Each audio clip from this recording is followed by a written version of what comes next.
Howdy, folks, and welcome to Moose Podcast 288. I trust you're all well. You have made it through the annual fun of doing your income taxes, and I trust you have got a great refund in which you can go out and explore your passion of photography even more. Yeah, baby, I love that. I want to thank you folks for all your feedback this past week. I know you really like those question podcasts. You filled up my email box with a whole bunch more, so I think there'll be one coming relatively soon, just to clean the slate. But I do appreciate hearing from you folks. It means a lot to me. Also want to thank my good friends at Bedford Camera, bedfords.com. Those folks are just, as always, cranking.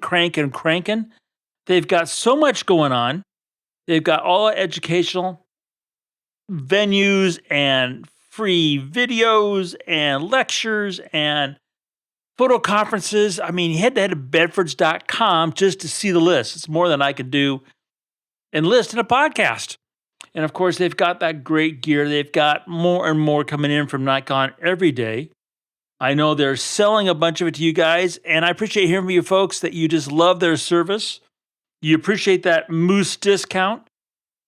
So when you need stuff, be it advice, information, education, or our favorite gear, head to bedfords.com and remember to thank them for sponsoring the Moose Podcast.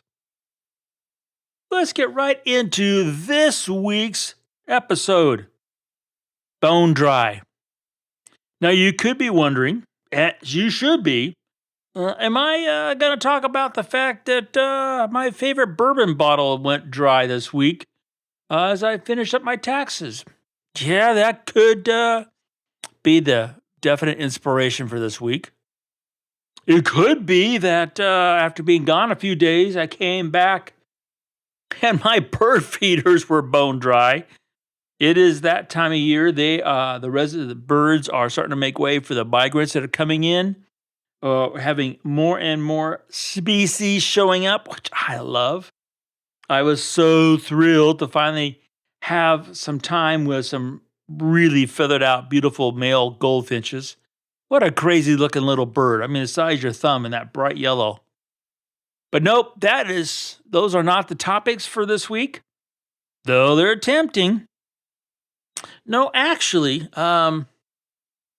this week's topic comes from seeing a number of things, both on social media, also on your basic PBS channel, and then doing some reading on some articles.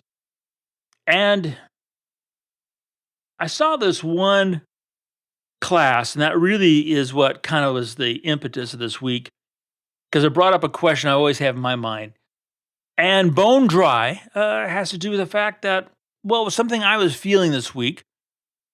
And that's because I hadn't been shooting and I felt bone dry. I felt this anxiety because I hadn't been shooting. But more importantly, I didn't know where to point my lens. I was pretty much creatively flat. Now,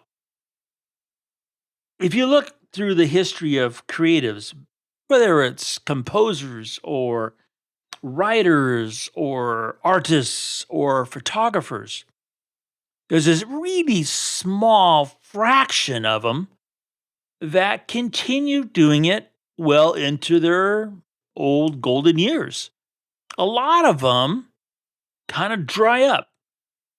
My favorite, I always wonder about, for example, a number of artists out there, musicians, folks, for example, my favorite period of time in music, the 60s and 70s. They put out some amazing music. I mean, just cranked it out. And they seem to have cranked it out almost a great song daily. Of course, it was meant to be fed to us, so we would think that. But it's like, where are they lately? You keep hearing all their oldies and you know, the golden oldies, as they like to say. But what about lately? Did they go bone dry? Did their creativity just vanish? Could they not keep up with current times? Could they not take their message, their style, and take it from, to put it in photographic terms, analog to digital? I wonder that. And then so sometimes when I hit some people say you hit the wall. I just feel like I'm gone bone dry. I like I could say go in a panic mode and I just go, "Oh lordy, is it coming to me now? Is it old age senility?" Which, of course, if you talk to some of my family members, they would tell you that's definitely a possibility and a leading cause. Love them too. Or is it that I have simply not taken the switch and flipped it? And I kind of think it is, in a way, a switch. I've talked about this before in a number of different ways here at the podcast, but this week, my, you could say, cure for going bone dry was to just literally spend money with the total knowledge that I was not going to get anything back for my dollar. I was going to invest in a trip where I had zero chance of coming back with a photograph that would juice up my world, let alone feather my bank account any further. It simply was just even though it only been literally a few days, shake off the dust off the own brain cells and get them, firing again, thinking about the photographic process. And well, how does one go about doing that? Especially if you work a 9 to 5 job. How do you go from bone dry to a glass, half full at the very least? That's what crossed my mind as I was driving over to my location. How do you do that? And I was wondering back and thinking back, back when money literally was tight and I didn't have the funds just to blow a few $100s to go on a drive with the thought of just going on the drive to clear the head. Well, I think there's a lot of ways we can do that don't require those kind of funds. One of the first is, I would say, for lack of better terms, isolation of any outside stimulation. So, in other words, you don't have a radio going, you don't have your iPhone in your hand reading things or clicking on loves or any of those kind of silly things. There's no TV. You just literally just park somewhere. And I'm not going to say you're going to meditate or go into a Zen mode or anything like that. But you just open your eyes and just watch what happens. And it doesn't have to be in a place that's silent. I'm not trying to suggest that. It could be a place that could be in a literally, and I've done, Sharon and I both done this. In New York City, there's a number of places like Washington Park, Union Square, in front of the Flatiron Building, that you've got all the chaos and mayhem of New York City pulsing around you. And if you just stop, have a coffee, sit and watch, your mind does go blank, even though there's enough audible that you couldn't, sometimes hear someone talking to you anyway. But you can't just kind of let the mind just take in all of what stimulus is there. And that stimulus can be everything or nothing or anywhere in between. And in that process, you could, for put it in digital terms, do a reboot. You could wipe the card. You could, turn off the hard drive. And in that process, at least for myself, I find that as it comes back on, that bone dry feeling, that anxiety gets nurtured and moistured and starts soaking things up. And all of a sudden sometimes it takes longer, sometimes it's instant.